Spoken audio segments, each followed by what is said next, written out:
Hey, welcome back to the channel HardReset.Info, and today I will show you how to DM on X on mobile.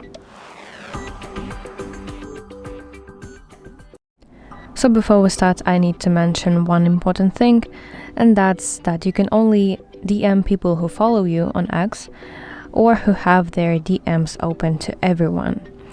Okay, so let's open X on the device, and in the bottom right corner of the screen you have to tap icon that looks like letter.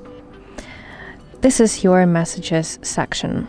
So you have to tap button write a message right here, or in the bottom right you can tap this letter icon and search for the person that you want to DM by typing their username.